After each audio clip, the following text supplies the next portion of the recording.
At this point in the engineering design process, your team should have clarified its assignment, completed a design context review, and established design criteria. The next step in the engineering design process is idea generation.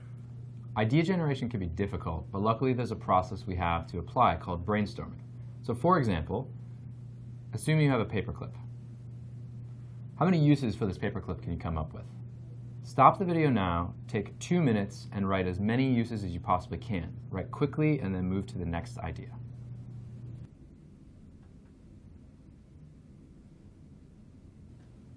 The process that you just completed is called brainstorming. Brainstorming is a creative technique that, when applied correctly, allows you to generate new ideas for problems. Brainstorming is very effective for individuals and teams to develop creative solutions from the accumulation of the research completed during your design context review. So you just completed a brief brainstorming on how many uses you can come up with for a paperclip. So how many uses did you come up with? Was it 5, maybe 8, maybe even 13 uses? Well, at my right is a list of uses for a paperclip that you might have come up with. You, of course, could use a paperclip to attach to paper. You could use it as a guitar pick or a hair clip. You could also use it as a spare piece on a game board. You could even use it as a clothespin. The ideas that are on this list make a couple basic assumptions about a paperclip. First of all, that it's small. Second, that it's made of metal. And third, that its basic function is fastening things. What if we wanted to generate a list that had greater variety of ideas? James Webb Young writes about the process of brainstorming in his book, A Technique for Producing New Ideas.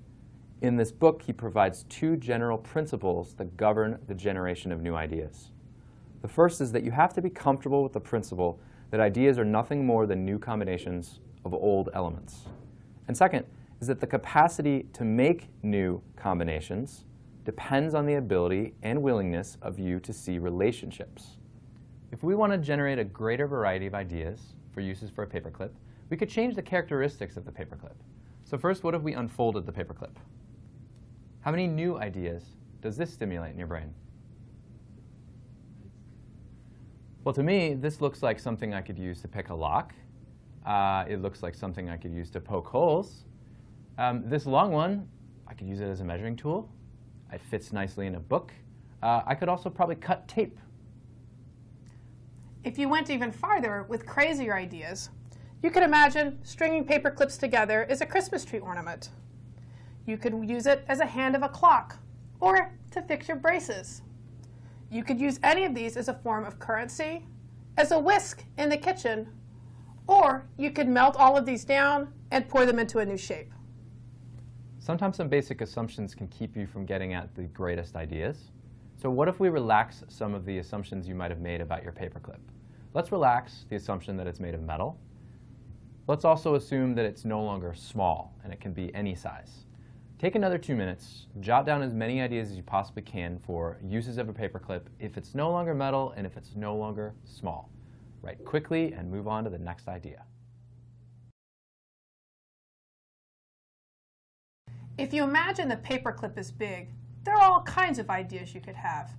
The paperclip could be a piece of playground equipment. It could be used as a marshmallow skewer. It could be used as a paperweight for books or papers on your desk. It could be used as an antenna or as a telephone pole. The paperclip could be used as silverware when you were eating, or finally, as a fencing sword. If you relax the assumption that the paperclip is made of metal, there are another range of ideas that you could use. For example, you could use it to fill your cavities. You could use it as a heating or cooling coil. You could also use it as light bulb filament, or finally, as chopsticks.